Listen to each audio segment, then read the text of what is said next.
তো আগের দিন আমরা পড়েছিলাম ক্যান্সারের ফার্স্ট পার্টটা, ক্যান্সারের কি কারণ, ক্যান্সারে কি কি আমাদের কি কি ফিজিওলজিক্যাল চেঞ্জেস হয়, এবং কি কি কজেস, রিস্ক ফ্যাক্টরস, এগুলো নিয়ে আমরা বেশি আলোচনা করেছিলাম। তো আজকে বেসিক্যালি আমরা সেকেন্ড পার্ট নিয়ে আলোচনা করবো, যে আজকে জিনিস দেখবো যে কোন কোন dietary modification is important during cancer treatment, and cancer ট্রিটমেন্টে চলার সময় চলাকালীন কোন কোন খাবারগুলো আমাদের অ্যাভয়েড করা উচিত, কি কি আমাদের একটু বেশি মনে রাখতে হবে, সতর্কতা পালন করতে হবে, এবং কিছু কি কি সাপ্লিমেন্টস আমরা ইউজ করতে পারি, আমরা ইনকর্পোরেট করতে পারি আমাদের ডায়েটে, সেগুলো আজকে আমরা বিস্তারিত জানবো। তো আজকে একটু প্রথম থেকে জাস্ট একটু হালকা রিক্যাপ আমি করে দিচ্ছি, কারণ আগের দিনে অনেকে হয়তো মিস করেছেন। তো জাস্ট ইন শর্ট, ক্যান্সার কি? ক্যান্সার হচ্ছে একটা, ক্যান্সারের নাম শুনলে আমাদের খুব একটা ভয়ের কারণ, রাইট? ক্যান্সার আমরা জানি যে আমাদের শরীরের যে কোনো অঙ্গে, যে কোনো স্তরে, যে কোনো বয়সে আমাদের এই মারণ রোগটা হতে পারে। তো এই মারণ রোগে কি হয়, যেখানে একটা, এই ক্যান্সারে কি হয়, যেখানে একটা সেল, যে কোনো অঙ্গের অর্গানের একটা সেল যদি ফর্ম করতে শুরু করে, যখনই একটা সেল ফর্ম করা শুরু করবে, তখন আমরা দেখেছি সেলটা আস্তে আস্তে যত বাড়তে থাকে সময়, তত কি হয়, ডিভিশনস হয়, সেল ডিভিশনস হচ্ছে, এবং সেল ডিভিশনের ফলে একটা থেকে দুটো, দুটো থেকে চারটে, চারটে থেকে আটটা, এভাবে স্কোয়ারে বাড়তে থাকে। এটাই হচ্ছে normal rules of cell division, একটা নর্মাল সেল ডিভিশন, এটাই হচ্ছে রুল। তো যখন ক্যান্সার সেল শুরু হয়, তখন কি হয়, অস্বাভাবিকভাবে বাড়তে থাকে এবং কোনো রুলস মানে না, এবং কিছু সময়ের পরে অ্যাপোপ্টোসিসের মাধ্যমে, নর্মাল সেলের ক্ষেত্রে অ্যাপোপ্টোসিসের মাধ্যমে, এটা একটা মেকানিজম। অ্যাপোপ্টোসিস মানে হচ্ছে সময়ের সঙ্গে সঙ্গে একটা সেলও তো পুরনো হয়ে যায়, এবং তার মধ্যেও তার ডিএনএ ড্যামেজ হতে স্টার্ট করে। তো এই জন্য কি হয়, সেল নিজে নিজে মরে যায় একটা সময় পর, সব গ্রোথ হলো, ডিভিশন হলো, গ্রোথ হলো, তারপরে সেলটা নিজে নিজেই মরে গেল। কিন্তু ক্যান্সার সেলের ক্ষেত্রে সেল নিজে নিজে মরে না, বরং আরো অ্যাব্রাপ্টলি ডিভিশন হচ্ছে, এবং সেক্ষেত্রে হয়তো দেখতে পাবো 2 থেকে 10টা, 10টা থেকে 80টা, 80টা থেকে হয়তো 1000টা, এরকম ভাবে সেল বাড়ছে। মানে কোনো রকম রুলস বা কোনো রকম আহ অস্বাভাবিক, আনকন্ট্রোল ওয়েতে যখন সেলগুলো এভাবে বাড়তে থাকে, তখন তাকে আমরা সেই দ্য সিচুয়েশন, মানে এই সেই সিচুয়েশন থেকে আমরা, সেলের সেই কন্ডিশনকে আমরা বলবো হচ্ছে, ইদার সেটা একটা টিউমার ফর্ম করবে। এই টিউমারটা আবার ম্যালিগনেন্ট কিনা বা বিনাইন কিনা আমরা চেক করতে পারি, সেটা থেকে আমরা রক্ত রস টেস্ট করতে পারি। রক্ত রস, যদি কোনো কারোর শরীরে কোনো একটা অঙ্গের টিউমার হয়, সেখান থেকে আমরা টিউমার থেকে একটা রক্ত রস টেনে নিয়েছে ল্যাবে, সেটা টেস্ট করে বলতে পারি সেটার মধ্যে বিনাইন না, সেটা কি ম্যালিগনেন্ট। যদি বিনাইন হয়, তাহলে সেটা শুধুমাত্র টিউমার হয়ে ফুলেই থাকবে, বা হালকা একটু ব্যথা হতে পারে, কিন্তু কখনো হয়তো কমবে না, বা কমতেও পারে। সেটা যদি খুব ম্যালিগনেন্ট না, যদি অপারেশন করার কোনো প্রয়োজন হয় না। কিন্তু ম্যালিগনেন্ট যদি হয়, তো তাহলে সেটাই অবশ্যই ক্যান্সারিয়াস বা কার্সিনোজেনিক, তার মধ্যে এজেন্টস আছে, এবং কার্সিনোজেনিক সেটা সেল, এবং সেটা থেকে কিন্তু অবশ্যই সেই টিউমারটা ক্যান্সারে গিয়ে দাঁড়িয়েছে। তো ক্যান্সার আর একটা হচ্ছে যে, ক্যান্সার যে পুরো, যদি আমি দেখি ক্যান্সার কিভাবে স্প্রেড করে, বা ক্যান্সার যে কিভাবে স্টেপ বাই স্টেপে ছড়িয়ে পড়ে, তো বেসিক্যালি 4টে স্টেপে আমরা দেখেছিলাম যে ক্যান্সার স্প্রেড করে বেসিক্যালি। যদি আমি একটু লিখে বোঝাই, ক্যান্সারের এই স্টেজটাকে, পুরো ক্যান্সার যে জার্নিটাকে, কারোর জার্নিকে ক্যান্সারের আমরা 4 ভাগে ভাগ করতে পারি। এক তো জানি আমরা, ক্যান্সার হচ্ছে অ্যাবনর্মাল সেলস, রাইট? যখন একটা নর্মাল সেল থেকে অ্যাবনর্মাল সেল ডিভিশন হচ্ছে আস্তে আস্তে, কোনো কাউন্ট থাকবে না, কোনো কাউন্টলেস বা আনকাউন্টেবল কোনো ওয়েতে, মানে ফার্স্ট মিউটেশনে আমি দেখলাম, মানে একবার বিভাজনে দেখলাম এতগুলো বেড়ে গেছে, first mutation.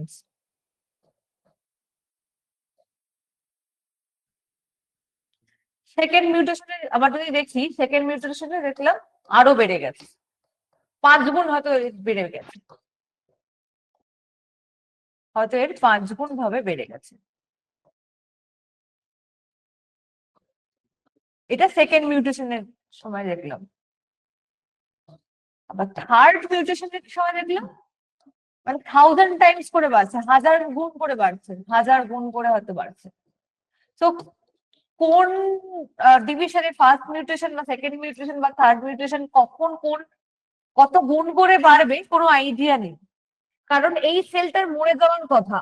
After some time একটা নতুন সেলের জায়গায় একটা পুরোনো সেলের নতুন সেল যখন তৈরি হলো, তার ডিভিশন হচ্ছে এবং গ্রোথ হচ্ছে, বাড়ছে, তারপরে কিন্তু তার কালের নিয়মে তার ডিএনএ নষ্ট হবে এবং সে নিজে নিজেই মরে যাবে, এবং তার জায়গায় তার মানে তার পুরোনো সেলটা মরে গেল এবং তার জায়গায় একটা নতুন সেল আসবে। এটা হচ্ছে একটা নর্মাল চক্রের উদাহরণ বললাম, কিন্তু ক্যান্সারের ক্ষেত্রে সেই তার নর্মাল ডেথ হয় না, সেলের নর্মাল ডেথ হয় না, উল্টে সে এরকম অদ্ভুত ভাবে আনকন্ট্রোলেবলি বাড়তে থাকবে। আর এই গোটা ক্যান্সারের জার্নিকে আমরা মোটামুটি 4টে স্টেপে ভাগ করতে পারি। 1 থেকে 3rd মানে 1 থেকে 3 নম্বর স্টেপটা 1 to 3rd স্টেপ, আর একটা হচ্ছে 4th স্টেপ। 4th স্টেপ আমরা বলি না ক্যান্সার কোন স্টেপ বা কোন স্টেজে আছে, রাইট? আমরা বলি কোন স্টেপ বা কোন স্টেজে আছে, মানে আমরা এটা বোঝার চেষ্টা করি যে ক্যান্সার কতটা স্প্রেড করেছে। তো 1 to 3rd স্টেজে ক্যান্সার বেসিক্যালি যে অর্গান থেকে স্টার্ট হয়েছে, ক্যান্সার সেলের প্রোডাকশন যেই সেল থেকে যেই অর্গানে স্টার্ট হচ্ছে, চেষ্টা করে শুধুমাত্র তার ক্লোজ সারাউন্ডিং এর মধ্যে থাকতে। সেই অর্গানের যে কাছাকাছি যে লিম্ফ নোড থাকবে, organ nearby lymph node যেটা থাকবে, লিম্ফ নোড যা পাবে সেই লিম্ফ নোডের উপর আক্রমণ করবে, ঠিক আছে? এটা সারাউন্ডিংস, নিয়ার বাই লিখলাম এই জন্য, organ nearby lymph nodes and cells, tissues and all, মানে এর নিকটবর্তী যেই অর্গানে, ধরুন যদি শুরু হয় কোনো একটা কারোর একটা লাংসে ক্যান্সার হয়েছে, তো লাংসের যদি ক্যান্সার স্টেজ 1 বা 3 এর মধ্যে থাকে, তার মানে সে শুধু লাংসের কাছাকাছি যে লিম্ফ নোডসটা আছে সেই লিম্ফ নোডস অ্যাটাক করার চেষ্টা করেছে এবং তার লাংসের উপরে সে যত স্প্রেড করেছে, ক্ষতি করার চেষ্টা করেছে, সমস্ত সেলকে ড্যামেজ করে দিচ্ছে, টিস্যুকে ড্যামেজ করে দিচ্ছে, ভালো টিস্যু ভালো টিস্যুকেও ড্যামেজ করে দিচ্ছে। তো এগুলো তার নিয়ার বাই অর্গানের মধ্যে সে চেষ্টা করবে। আর যখনই সেটা 4th স্টেজে চলে যাবে, লাস্ট স্টেজে চলে যাবে, সে কিন্তু শুধুমাত্র নিয়ার বাইকে ক্ষতি করে দিয়েছে তা নয়, সে কিন্তু নিয়ার বাই অঙ্গ থেকেও, তার লিম্ফ নোডস থেকেও ছড়িয়ে গিয়ে তার আশেপাশে অনেকটা করে স্প্রেড করে গেছে, অনেকটা দূরবর্তী অর্গান গুলোতেও সে কিন্তু তার প্রকোপ বিস্তার করে ফেলেছে। তাই last stage or 4th stage is the non reversible stage, যেখানে কিন্তু আর ফিরে আনা যায় না। 1 to 3 স্টেজে যদি কারণ মানে ডায়াগনস্ট হয়, তাহলেও কিন্তু তাকে radiation, chemotherapy, proper diet, medication, এগুলো করেও তাকে অনেক কটা বছর তাকে কিন্তু সাস্টেন করতে সে পারবে, সার্ভাইভ করতে সে পারবে। কিন্তু যখনই কোনো একটা মানুষ স্টেজ 4-এ গিয়ে বা স্টেজ 4-এ গিয়ে এসে ডায়াগনস্ট হচ্ছে, জানতে পারছে তার ক্যান্সার আছে, so it is too late for him or her, because তার যে অঙ্গে থেকে ক্যান্সার ধরা পড়ছে, ক্যান্সার শুধু সেই অঙ্গে নয়, তার পার্শ্ববর্তী এবং এবং বেশ খানিকটা দূরবর্তী জায়গায় গিয়ে সেখানকার লিম্ফ নোডস এবং সেখানকার অর্গান, টিস্যু, সেলকে নষ্ট করতে শুরু করেছে। তার মানে এখানে শুধু একটা যে কোনো অর্গান নয়, সে মাল্টিপল অর্গানসকে কিন্তু সে ডিস্ট্রয় করা স্টার্ট করেছে, multiple tissues, multiple lymph nodes কে সে অ্যাটাক করেছে এবং সে ডিস্ট্রয় করছে, সে আক্রমণ করছে এবং সে তার প্রকোপ বিস্তার করে বাড়িয়ে চলেছে।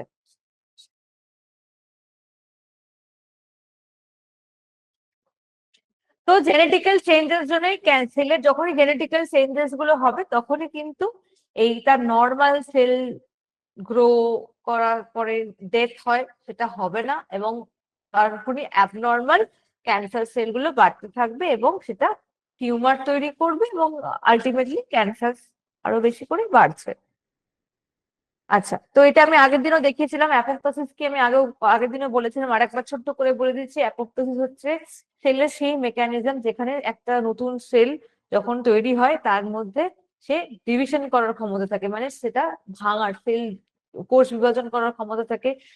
কোষ বিভাজন না হলে কোনো অঙ্গই কিন্তু বাড়তে পারে না, গ্রোথ হয় না। তাই cell division is important. Cell ডিভিশনের পরবর্তীকালে গ্রোথ হবে, গ্রোথের পর কিন্তু সেলটা আস্তে আস্তে পুরনো হয়ে যাবে সময়ের তুলনায় এবং সে নিজে নিজেই মরে যায়। এই গোটার প্রসেসটাকে অ্যাপোপ্টোসিস বলে। যখনই অ্যাপোপ্টোসিস হচ্ছে না, মানে অ্যাপোপ্টোসিসের মানে সেলের মরে যাওয়ার কথা, সেই জায়গায় সেল যদি না মরে গিয়ে উল্টে আরো বিভাজিত হতে থাকছে এবং অ্যাব্রাপ্টলি যখন বিভাজিত হবে তখন সেটা ক্যান্সারিয়াস সেল গিয়ে দাঁড়াবে। আচ্ছা, there is no specific reason, কোনো স্পেসিফিক কজেস হয় না যে যেখানে দেখা যায় যে কেন মানে কোন রিজনটা স্পেসিফিক যে ক্যান্সার হওয়ার জন্য দায়ী। মানে এই রিজনটা আছে বলেই যে 100% ক্যান্সার হবেই হবে, আমার হয়েছে তাই আপনারও হবে ক্যান্সার এই রিজনটার জন্য, সেরকম কোনো রুল বুকসে রুল নেই। এবং দেখা গেছে there are lot of factors, lot of risk factors are there, যেগুলো ক্যান্সার হওয়ার চান্সেস কে বাড়িয়ে দেয়। চান্সেস কে বাড়িয়ে দেওয়া আর হচ্ছে তার এটাই রিজন, এইগুলোর মধ্যে কিন্তু তফাৎ আছে। তো দেখা গেছে যে tobaccos, alcohols, pollution, air pollution, water pollution, virus, bacterias, এবং ইউভি রেজ। কারণ যদি কোনো প্রফেশন এরকম হয়, কেউ যদি কেমিক্যাল কোনো কোম্পানিতে চাকরি করে, কেমিক্যালস নিয়ে তাদের কাজ, ঠিক আছে, সেরকম যদি কোম্পানিতে কাজ করে, কোনো বিষাক্ত গ্যাস নিয়ে কোনো কোম্পানিতে যদি কাজ করা হয়, তাদের ক্ষেত্রেও ক্যান্সার হওয়ার কিন্তু চান্সেস থাকে, because that will weaks your lungs and all. So yes, it's also the dangerous air can like wounds or can enhance the risk power of cancer, of having cancer as well. তো এগুলো হচ্ছে risk factor, কিন্তু কোনো specific risk নয়, মানে specific reason নয় যে ক্যান্সারের জন্য হবে।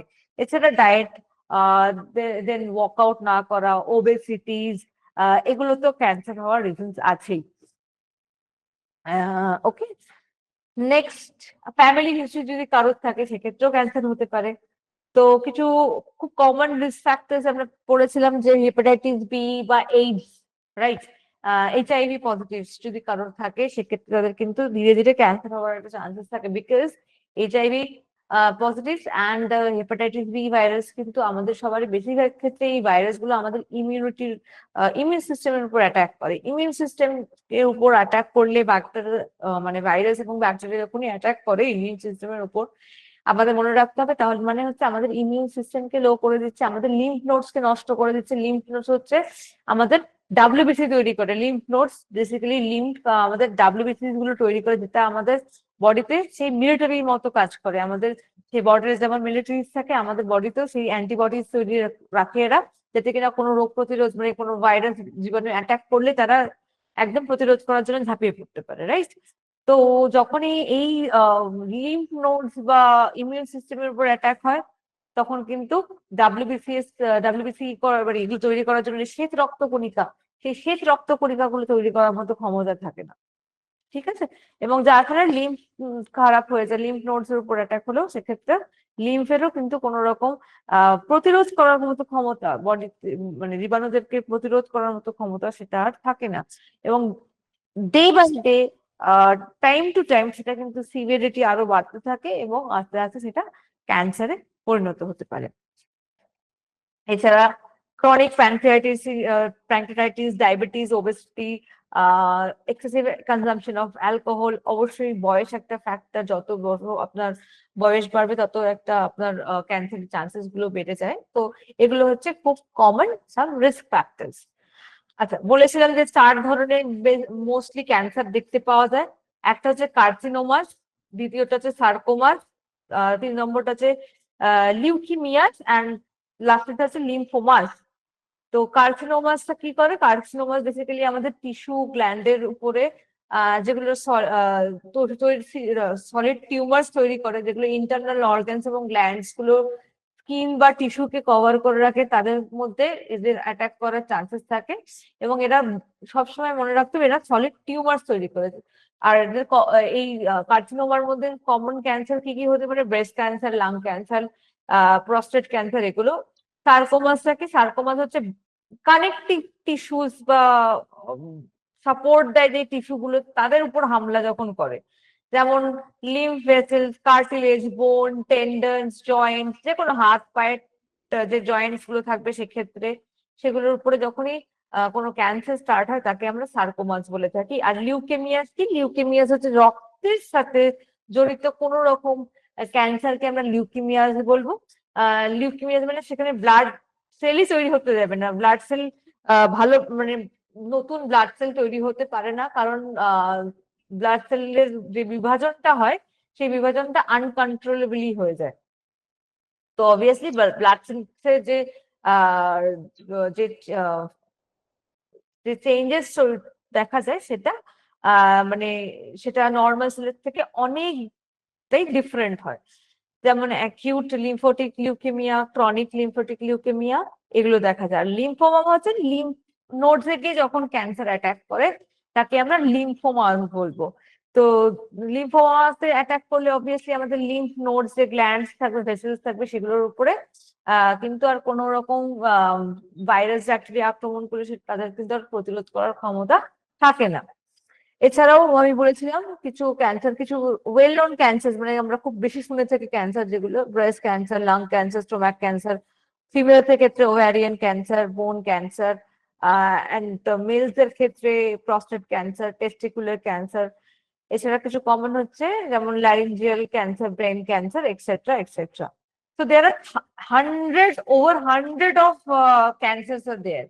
মানে ক্যান্সার কোনো পার্টিকুলার এই যে নামগুলো বললাম বলে এই জায়গাগুলোতে ক্যান্সার হয়, বাকি জায়গায় কোনো জায়গায় ক্যান্সার হয় না, একদমই না। 100-র উপরে ক্যান্সারের টাইপস আছে, ঠিক আছে? মানে যে কোনো অর্গানে, যে কোনো স্মল ছোট ছোট জায়গাগুলোতেও কিন্তু ক্যান্সার হতে পারে। আমরা হয়তো খুব নেগলিজিবল হয়তো ভাবতেই পারি না, কারণ প্যানক্রিয়াস ক্যান্সার হতে পারে, কারণ তো বললাম যে স্টমাক ক্যান্সার হতে পারে, বা ইন্টেস্টাইন ক্যান্সার হতে পারে, যেটাকে বলে গ্যাস্ট্রিক ক্যান্সার, অ্যাবডোমিনাল ক্যান্সার। তো এগুলো দ্যাট আর লট অফ, মানে 100-র উপরে তার ডিভিশন আছে, তার বিভাজন, মানে তার ভ্যারাইটিস আছে, টাইপস আছে, ঠিক আছে? এগুলো খুব কমন দেখা যায় বলে আমি বললাম। এছাড়া তো ফিমেলদের ক্ষেত্রে যেটা বলেছিলাম যে হরমোনের সাথেও ক্যান্সারের যথেষ্ট লিঙ্ক আছে। যেরকম দেখা গেছে ফিমেলদের ক্ষেত্রে যদি বডিতে ইস্ট্রোজেনের হরমোনের পরিমাণ খুব বেড়ে যায়, আহ সেটা আফটার সার্টেন টাইম সেটা ইউটেরিয়ান ক্যান্সার করতে পারে, এন্ডোমেট্রিয়াল ক্যান্সার তৈরি করতে পারে। ইনফ্যাক্ট সেরকম পুরুষের ক্ষেত্রেও দেখা যায়। পুরুষের ক্ষেত্রে টেস্টোস্টেরনের হরমোনের পরিমাণ যখন বেড়ে যায় বা ইমব্যালেন্স হয়ে যায়, তখন কি হয়? তখন না টেস্টিকুলার বা টেস্টিকলসে গিয়ে টেস্টিকুলার ক্যান্সার, এবং প্রস্টেট গ্ল্যান্ডসে গিয়ে প্রস্টেট ক্যান্সারও দেখা যায় পুরুষদের মধ্যে। এবং মহিলাদের ক্ষেত্রে কোন কোন হরমোনের ইমব্যালেন্স হয়? ইস্ট্রোজেন, প্রোজেস্টেরন, প্রোল্যাক্টিন, এই তিনটে মেইন হরমোন থাকে। তাদের যখন হরমোনের এই তিনটে হরমোনের যখন ইমব্যালেন্স তৈরি হয় এবং ইস্ট্রোজেন পরিমাণটা খুব বেড়ে যায়, তখন এই এন্ডোমেট্রিয়াল ক্যান্সার, ইউটেরাইন ক্যান্সার, সেগুলো দেখা যায়। এছাড়াও বলেছিলাম যে কারণ বর্তমানে যখন আমরা দেখেছি যে যারা নিউ এজ মমস, তারা কি অনেকেই কিন্তু 40 বা 35-এর উপরে গিয়ে, বয়সের উপরে গিয়ে তারা কনসিভ করার চেষ্টা করেন। যদি কেউ এরকম থাকেন মহিলারা যে যারা 35 বা 40-এর উপরে গিয়ে কনসিভ করার চেষ্টা করেন, তখন তারা হয়তো নর্মাল কনসিভ করতে পারেন না অনেক সময়। তাদেরকে আইভিএফ এর সহায়তা নিতে হয়, বা তাদেরকে হরমোনাল থেরাপিস করানো হয়, যাতে সে নর্মাল কনসিভ করতে পারেন। তো এই হরমোনাল থেরাপি যখন করা হয় তখনই কিন্তু এই ইমব্যালেন্সটাও হতে পারে, ইস্ট্রোজেনের ইমব্যালেন্স হতে পারে, এবং তখন হয়তো কনসিভ করতে না পেরে কিন্তু উল্টে ক্ষতি হয়। ক্ষতিটা কিরকম? এই ইউটেরাইন ক্যান্সার বা এন্ডোমেট্রিয়াল ক্যান্সার, যেগুলো কিন্তু দেখা যায়, এবং ব্রেস্ট ক্যান্সারও দেখা যায়। Breast cancer is very common in old, I mean just যদি সিনিয়র মহিলাদের কথা বলি, breast cancer is very very common. Not only, আমি বলবো না যে, বাট হ্যাঁ পার্সেন্টেজ যদি দেখি সেক্ষেত্রে আমি পার্সেন্টেজে একটু হাই রাখবো সিনিয়র ফিমেলদের ক্ষেত্রে ব্রেস্ট ক্যান্সার, বাট অনেক ইয়াং মহিলাদের ক্ষেত্রেও ব্রেস্ট ক্যান্সার দেখা যায়। ওকে। আহ আচ্ছা, আরেকটু বলে দিই, নাইট্রোসামাইডস আর নাইট্রোসামাইডস এগুলো কিছু অ্যানিমাল, আই মিন অ্যানিমালদের মধ্যে গ্যাস্ট্রিক ক্যান্সার সৃষ্টি করে। এগুলো এই নাইট্রাইটস বা অ্যামাইন্স বা অ্যামাইডস যেগুলো দেখা যায় সেগুলো হচ্ছে ডাইজেস্টিভ প্রোটিন থেকে পাওয়া ভেঙে যাওয়া অংশ। তো এই দেখা যায় যে নাইট্রাইটস, সোডিয়াম নাইট্রাইট যে সমস্ত খাবারে অ্যাজ আ প্রিজারভেটিভস দেওয়া হয়, বা নাইট্রেটস কেও প্রিজারভেটিভ হিসেবে যে সমস্ত ভেজিটেবলস বা ফলে এগুলো ইউজ করা হয় যাতে কিনা উম যাতে যাতে যাতে অনেকদিন ফ্রেশ থাকে, রাইট? আমরা পেস্টিসাইড কেন ইউজ করি, বা আমরা সার কেন ইউজ করি? যাতে কিনা ফল সবজি অনেকদিন ধরে বেশি দিন মানে টাটকা রাখা যায় ব্যাপারটাকে, এবং যাতে আমরা অনেকদিন ধরে কিনতে পারি, রাইট? মানে মানে অনেক পুরনো হলেও যাতে কিনে নেয় লোকে, রিজনটা তো তাই। তো সেই জন্য এরকম নাইট্রাইটস এবং সোডিয়াম নাইট্রেটস এরকম ফুডের মধ্যে অ্যাজ আ প্রিজারভেটিভস দিয়ে এগুলোকে অ্যাড করা হয়, এবং কিছু অ্যামাইন্স এবং অ্যামাইডস এর ডেরিভেটিভস কেও ইউজ করা হয়, যেগুলো কিন্তু বেসিক্যালি আমাদের পেটের মধ্যে অন্ত্রের যে গাট ফ্লোরা আছে, যে ভালো ব্যাকটেরিয়ার গাট ফ্লোরা আছে, সেই গাট ফ্লোরাকে নষ্ট করে দেয় এই সোডিয়াম নাইট্রেট, যেটা আমরা প্রিজারভেটিভস হিসেবে ইউজ করি। তো সেটা দীর্ঘদিন ইউজ করলে আমাদের গাট ফ্লোরা, আমাদের যে ভালো পেটের যে অন্ত্রের যে গাট ফ্লোরা থাকে, ভালো ব্যাকটেরিয়া গাট ফ্লোরা, যেটা আমাদের পুরো স্মুথলি ডাইজেশন কমপ্লিট করতে সাহায্য করে, তারা কিন্তু পুরো নষ্ট হয়ে যায় আস্তে আস্তে। বহুদিন ধরে যদি এই সোডিয়াম নাইট্রেট যদি থ্রু ফুডস আমাদের বডিতে যদি আসতে থাকে, ওকে, এবং সেটা অবভিয়াসলি আস্তে আস্তে গ্যাস্ট্রিক কার্সিনোমাস তৈরি করে, গ্যাস্ট্রিক কার্সিনোমাস তৈরি করবে ধীরে ধীরে। সেটা আমাদের পেটে প্রথমত আলসার দেন অল, দেন আস্তে আস্তে সেটা ক্যান্সার সেলে গিয়ে কনভার্ট হয়ে গিয়ে ক্যান্সার তৈরি করে দেবে। তো এক্ষেত্রে বলেছিলাম যে কিছু খাবার আছে, বিশেষ খাবার আছে যাদের উপর আমাদেরকে নজর দিতে হবে, এবং কিছু খাবার আছে একদমই বর্জন করতে হবে। তো অবভিয়াসলি আমি বললাম যে যত সার দেওয়া জিনিসপত্র কম খেয়ে যত আমরা ফ্রেশ ভেজিটেবলস ফ্রুটস এগুলো খাবো সেগুলো ভালো, এবং সেটা হচ্ছে কালারফুল ভেজিটেবলস অ্যান্ড ফ্রুটস। কারণ এই কালারফুল ফ্রুটস, আমি এখানে ছবিতে দেখা যায় বুঝতে পারবেন আপনারা, এখানে কি কি রেখেছি, বিটস, ব্রকলি, তারপরে হচ্ছে টমেটোস, দেন হচ্ছে লেমন আছে, অয়েলস আছে, কিছু তিল তিসি রয়েছে, এগুলো রয়েছে। কারণ এগুলোই হচ্ছে সব কি, সবের মধ্যে প্রচুর অ্যান্টি অক্সিডেন্টস রয়েছে। এই অ্যান্টি অক্সিডেন্টস খুব ভালো আমাদের যে কোনো রকম রোগ প্রতিরোধ করতে, মানে হচ্ছে আমাদের ইমিউনিটিকে খুব ভালো রাখার জন্য আমাদের প্রথমত এই অ্যান্টি অক্সিডেন্টস খুব কাজে লাগে।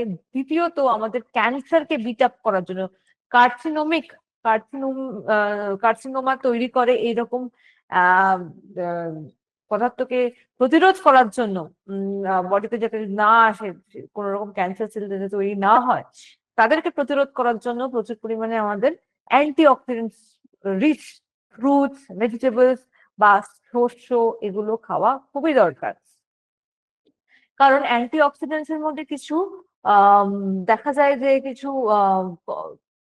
রয়েছে, আমাদের অ্যান্টি অক্সিডেন্ট প্রপার্টিস তো রয়েছে, এবং তার মধ্যে যেমন রেটিনয়েডস হচ্ছে, আমরা পাবো কোথায় রেটিনয়েডস বা বিটা ক্যারোটিনস আমরা কোথা থেকে পাবো? আমরা বেসিক্যালি পাবো হচ্ছে গাজর, ক্যাপসিকাম, দেন ভাইটামিনস এই মানে বিভিন্ন নাটস থেকে পাবো, বিভিন্ন তিল তিসি এগুলো থেকেও পাবো আমরা ভিটামিন এ রিচ খাবার।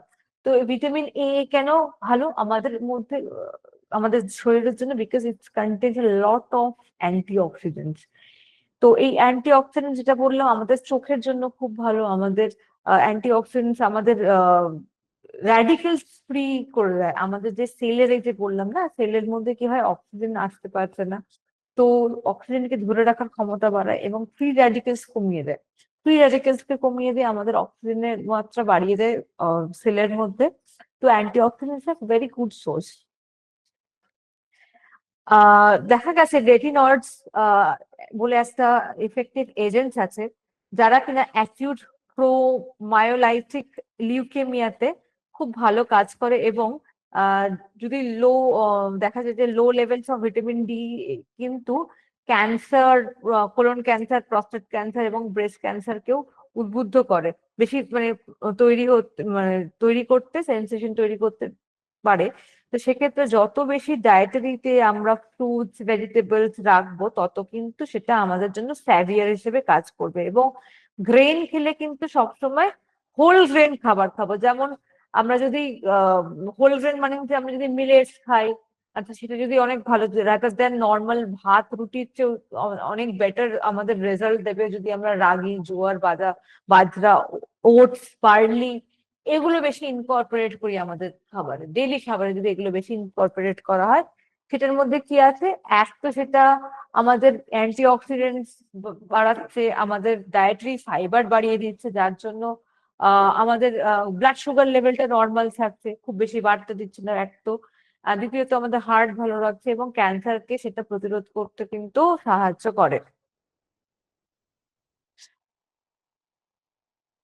আর দেখা গেছে যত বেশি আহ আমরা ফল ভেজিটেবলস এর ফল এবং শাকসবজি বাড়াবো, এবং low intake of meat and potatoes have been found to be protective against colon and esophageal cancer। মানে হচ্ছে আমরা যত ফ্রুটস, ভেজিটেবলস এগুলো নিজেদের ডায়েটে রাখবো, এবং কম পরিমাণে মাংস এবং আলু, মানে আলু, আমি এটা কথা বলার পরেই হয়তো অনেকেই প্রশ্নটা করবেন, আচ্ছা তাহলে মানে আলু খেলেই ক্যান্সার হবে? না, একদমই না। There are lot of good qualities is there. আলুর অনেক গুণ আছে, প্রচুর ভালো পটাশিয়ামস পাওয়া যায়, ম্যাগনেসিয়ামস পাওয়া যায়, কার্বস তো আছেই আছে, ভালো ইজিলি ডাইজেস্টেডও বটে।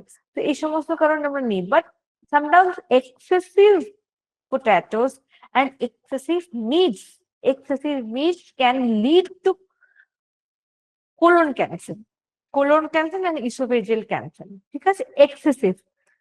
সো যত কম খাওয়া যায়, বা যদি কারো ডিটেক্ট বা ডায়াগনোসড হয়ে গেছে, যদি আমি দেখি যে কারো ডায়াগনোসড হয়ে গেছে অলরেডি ইসোফেজিয়াল ক্যান্সার হয়েছে বা কোলন ক্যান্সার হয়েছে, তখন তার ডায়েটে আমরা আলু এবং মাংসটা যথেষ্ট সম্ভব কম রাখার চেষ্টা করব। কারণ আমাদের একটা নেচার আছে, আমাদের মানে আমাদের একটা নেচার মানে এরকম যে আমরা যতক্ষণ না হচ্ছে ততক্ষণ আমরা বুঝতে পারি না যে আমাদের সাথে কি হতে চলেছে। মানে হয়ে গেছে অলরেডি, তখন আচ্ছা ঠিক আছে তাহলে এটাকে এবার কমাতে হবে, তখন আমাদের মাথায় ঘুরে আছে তাহলে কি করলে কমাবে, কি করলে এটা মানে নিরাময় হবে ব্যাপারটা। তার আগে হয়তো আমরা অতটা বেশি গুরুত্ব দিই না। কিন্তু সেটাই হচ্ছে আমাদের অ্যাওয়ারনেস তৈরি করা, যেটা আমরা আগে থেকে যদি গুরুত্ব দিই, অ্যাওয়ারনেস আমরা তৈরি করি। কারণ ক্যান্সার হচ্ছে এমন একটা মারণাত্মক রোগ যেটা এখন আমাদের মোটামুটি 10টা ঘরের মধ্যে, যদি 10টা আমরা যদি ফ্যামিলি চেক করি, তার মধ্যে at least 6 to 7 families have a cancer background. কোনো না কোনো ইয়েতে গিয়ে কারোর না কারোর একটা ক্যান্সারের, কোনো না কোনো জেনারেশনের কারোর ক্যান্সারের দ্বারা সে আক্রান্ত হয়েছে, এবং সে মানে তার জিনটা তো চলছেই, রাইট? তো সেক্ষেত্রে জেনেটিক্যালি আমরা বলেছি যে ক্যান্সার কখনো কখনো জেনেটিক্যালি কিন্তু স্প্রেড করে কিছু মানুষের ক্ষেত্রে, নট ফর এভরিওয়ান এটা কাজ করবে তা নয়, বাট কিছু কিছু ক্ষেত্রে কিন্তু সেটা কাজ করে। ওকে, আচ্ছা। তো এখানে আমি একটু বলবো যে কোন খাবারের সাথে, মানে খাবারের সাথে কিভাবে ক্যান্সার রিলেশন আছে। তো দেখা গেছে অত্যধিক হাই মিট কনজাম্পশন এবং সুগার যদি কনজাম্পশন করা হয়, সেটা কিন্তু প্যানক্রিয়াটিক ক্যান্সারের সম্ভাবনাকে বাড়াতে পারে। যেমন বললাম যে কোলন ক্যান্সারেও কি সম্ভাবনা বাড়াতে পারে, যেটা হচ্ছে মানে অত্যধিক মিট কনজাম্পশন বা potato consumption can hamper your colon cancer and oesophageal cancer. আবার এখানেও বলছি যে প্যানক্রিয়াস ক্যান্সারকে মানে হাই রিস্কের কারা রাখে না, high consumption of meat and sugar. মাংস, প্রচুর পরিমাণে মাংস এবং প্রচুর পরিমাণে সুগার কনজাম্পশন করলে, মানে খেলে কিন্তু সেটা প্যানক্রিয়াটিক ক্যান্সারে দাঁড়াতে পারে বিশেষে। এবং সেরকমই হাই পোলট্রি ইনটেক বা হাই ডায়েটারি ফাইবার ইনটেক করলে কিন্তু সেটা গ্যাস্ট্রিক ক্যান্সার হতে পারে। যেমন ওয়েস্টার্ন স্টাইলে যে আমরা দেখেছি যে প্রচুর পরিমাণে তারা অ্যালকোহল কনজাম্পশন করেন। এটা ওয়েস্টার্ন ফুড কালচারেও রয়েছে, তারা একটা খাবারের সাথে যে কোনো একটা মিলের সাথে দেখলাম একটা ওয়াইন নিয়ে বসে পড়লো, ঠিক আছে, হয়তো মানে সকাল বা ব্রেকফাস্ট বা লাঞ্চ বা দুপুরে তারা ওয়াইনটাকে এনজয় করে। এবং ওখানে যেহেতু ওয়েদার টেম্পারেচারটা একটা ম্যাটার করে, যে ওখানকার ওয়েদারে বা ওদের টেম্পারেচারে সেখানে অ্যালকোহল মানে গা গরম করার জন্য দ্যাট ইজ ওকে, বাট এখানে সেটা ইন্ডিয়া বা আমরা যদি সেটাই ফলো করতে যাই এখানে এশিয়াতে এসে, এশিয়ান কান্ট্রিজ গুলোতে, সেখানে কিন্তু ফলো করলে ওটা সমীচীন হবে না, কারণ আমাদের টেম্পারেচার তাদের টেম্পারেচার থেকে অনেক বেশি। এবং যখনই আমরা অ্যালকোহল কনজাম্পশন করছি সেক্ষেত্রে আমাদের টেম্পারেচারটা তো ম্যাচ করছে না, তো আমাদের রিয়াকশন হওয়ার অনেক চান্সেস বেশি থাকবে। আমাদের শরীর খারাপ হওয়ার অনেক বেশি চান্সেস থাকবে, যেটা ওদের টেম্পারেচারে ওদের শরীর মানিয়ে নিতে পারবে, বা ওদের ফুড হ্যাবিটস, মানে ওদের ফুড হ্যাবিটস এ রয়েছে যে ওরা যে কোনো মিলের সাথে ওয়াইন খায়, মানে ওয়াইন পান করে, এবং সেটা সেটা হচ্ছে লাঞ্চ হতে পারে, বা সেটা ব্রাঞ্চ হতে পারে, সেটা ডিনার হতে পারে। বাট আমাদের ফুড হ্যাবিটস এর মধ্যে কিন্তু সেটা কখনোই করে না। বাট আমরা তো এখন সবকিছুই খুব ওয়েস্টার্ন কালচারকে ফলো করার আমাদের যা ট্রেন্ডস আছে, সেই ইনস্টা, মানে সেটা ফেসবুক, ইনস্টা এগুলো দেখে দেখে, বা ইউটিউব চালিয়ে চালিয়ে, তো সেক্ষেত্রে আমাদের ক্ষেত্রে high alcohol consumption can lead to of course liver cancer, and high alcohol consumption also hampers our like abdomen, and it can lead to abdominal cancer as well. মানে অ্যাবডোমিনাল ক্যান্সার আর gastric cancer সবই এক। তো high alcohol, high poultry, high dietary মানে high fat dairy products খেলেও সেটা কিন্তু হতে পারে। অ্যানাদার ফ্যাট ইনটেক, আমি আগেও বললাম যে হাই হাই ফ্যাট ইনটেক মানে রিচ যদি খাবার খাওয়া হয়, প্রচুর সব খাবারে প্রচুর মিটস রয়েছে, রেড মিটস রয়েছে, যেমন পোক, বিফ, খুব পরিমাণে যদি বেশি পরিমাণে খাওয়া হয়, মানে হয়তো একটা গোটা দিনে 3 বেলাতেই এটা খাওয়া হচ্ছে, তো সেক্ষেত্রে কিন্তু এই কোলন ক্যান্সার, প্রস্টেট ক্যান্সার এগুলো হওয়ার অনেক চান্সেস থাকে।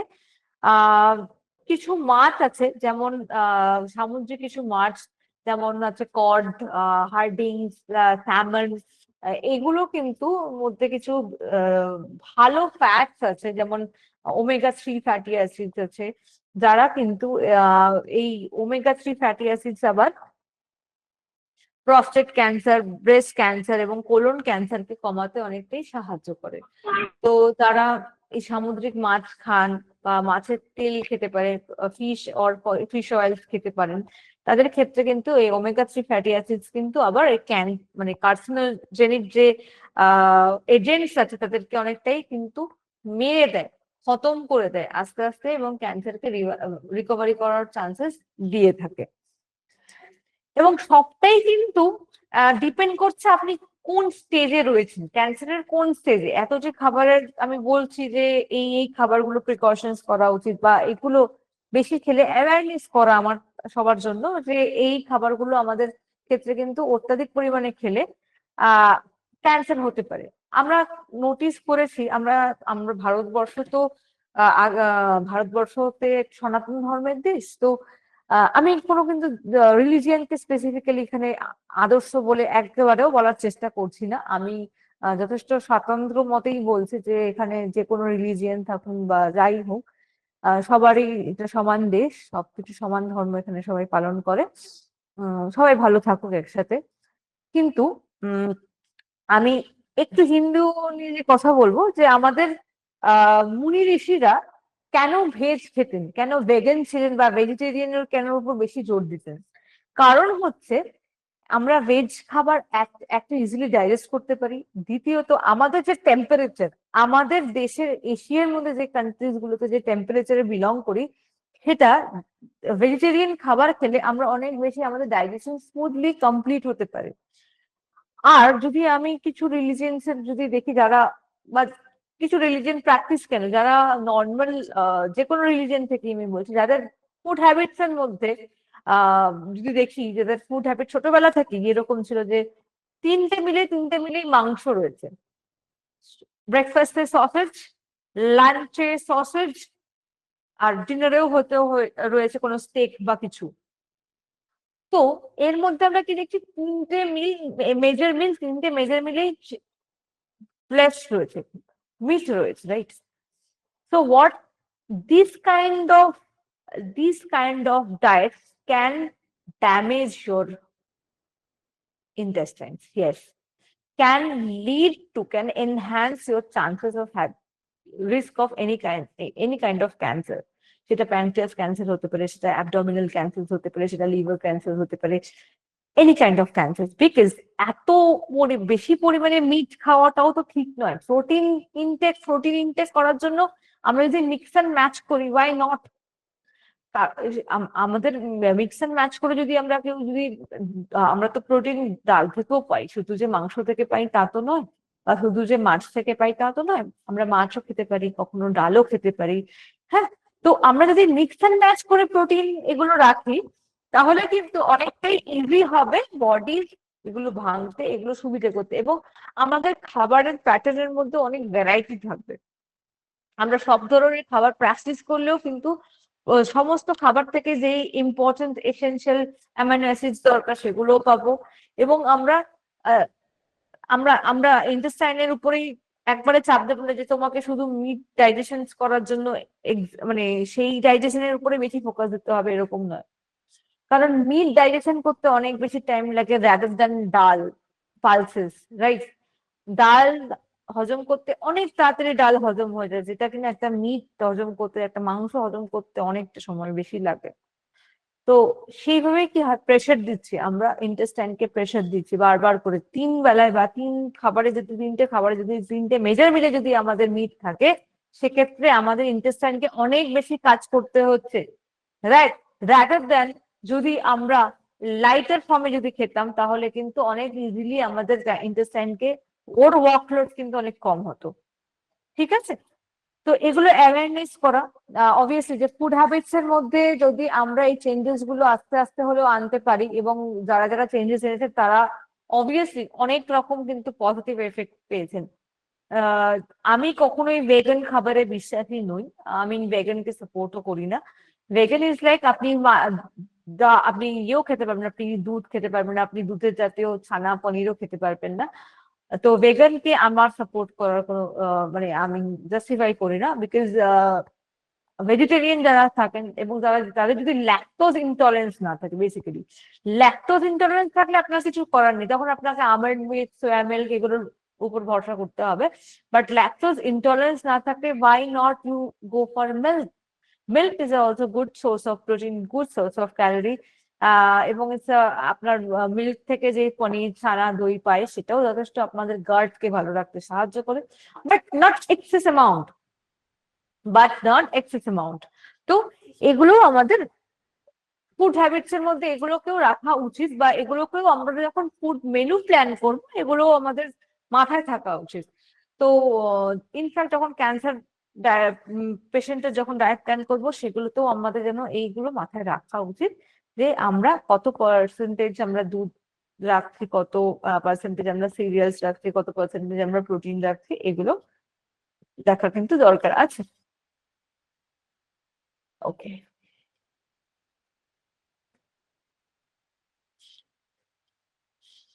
তো সব থেকে ক্যান্সার কজিং কিছু ফুডস আছে যেগুলোকে আমাদের খুব বিশেষ গুরুত্ব দিয়ে আমাদের অ্যাভয়েড করা উচিত।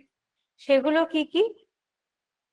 এখানে ছবি দেখে বোঝা যাচ্ছে যে অনেক রকম প্রসেস মিটস আছে, প্রসেস ফুডস আছে এখানে, মিটের মানে গ্রিল করা মাংস রয়েছে, এছাড়া কিছু কার্বস রয়েছে, মানে যেগুলো ময়দা বেসড, যদি বলি ময়দার যে খাবারগুলো আছে, পাফ বা আমরা যদি লুচি, আমরা যদি বাঙালি খাবারে বলি লুচি, পরোটা, এগুলো, এবং সুগার, আমরা এখানে দেখতে পাচ্ছি সুগারের ছবিও দেওয়া আছে। আচ্ছা, তো একটা কথা বলা বাহুল্য, জানি যে ক্যান্সার যেহেতু, ক্যান্সার ট্রিটমেন্টে অবশ্যই রেডিয়েশন, কেমোথেরাপি তো দিতে হয়, না হলে ওই ক্যান্সার সেলগুলোকে মারা যায় না, এবং ক্যান্সার সেলগুলোকে মারতে হলে এইগুলো সাহায্য নিতে হয়, এবং তার জন্য কিছু ভালো ক্যান্সার, মানে ক্যান্সার ব্যতীত কিছু ভালো সেল থাকলেও সেগুলো কিন্তু রেডিয়েশন বা কেমোথেরাপির মাধ্যমে নষ্ট হয়ে যায়।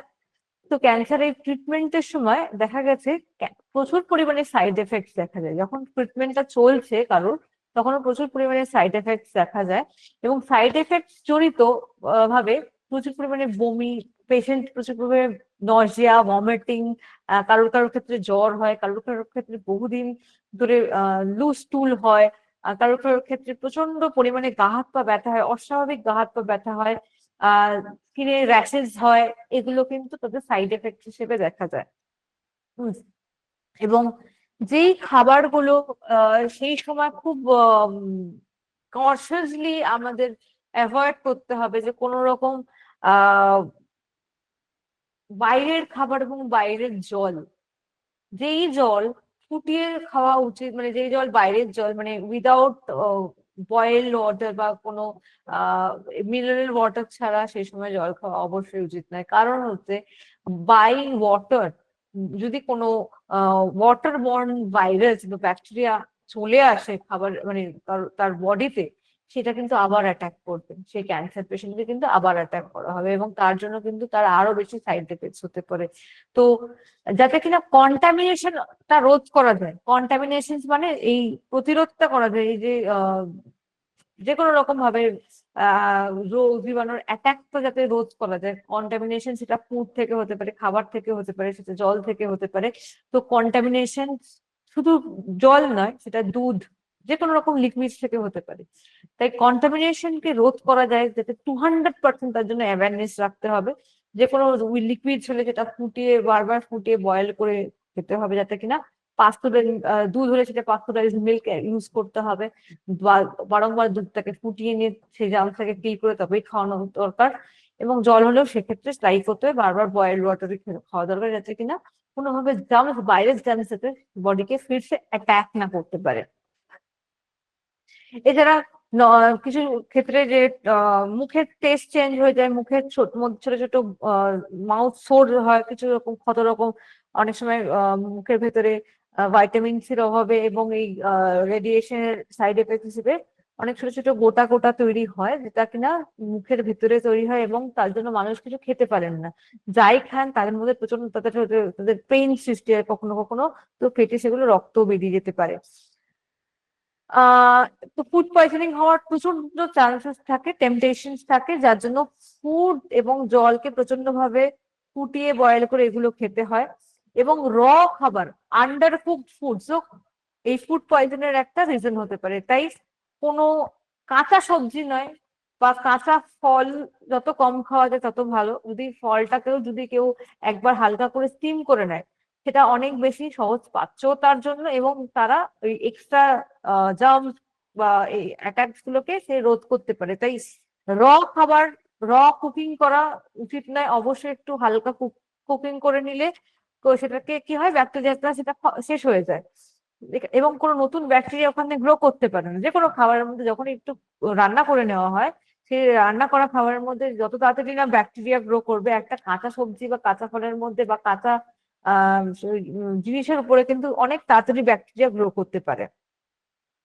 তাই এইগুলো ক্ষেত্রে কিন্তু ইনফেকশন গুলোকে যাতে অ্যাভয়েড করা যায়, তার জন্য প্রপার সেফটি মেজার নিতে হবে, ফুড সেফটি মেজার নিতে হবে, হ্যান্ডলিং প্রপার করতে হবে, কোনো বাইরের জামা কাপড় নয়, সবসময় গ্লাভস ইউজ করা উচিত। এবং যখন যে খাবার তৈরি করে, একটা ক্যান্সার পেশেন্টের খাবার তৈরি করাটা যে কোনো কাপড় পরে আমি বাইরের কাপড় পরে আমি রান্না করতে চলে গেলাম না, তার একটা নির্দিষ্ট কাপড় থাকবে যেটা বারবার আপনি মানে আপনাকে কাচতে হবে, মানে আপনি রান্না করার পরেও আপনাকে কেচে পরিষ্কার করে নিয়ে আবার পরের দিন আপনি যখন রান্না করতে গেলেন, সেই মানুষটা খাবার রান্না করতে যেতে, তখন আপনি পরবেন। অন্য সময় ওই কাপড় ইউজ করা যাবে না।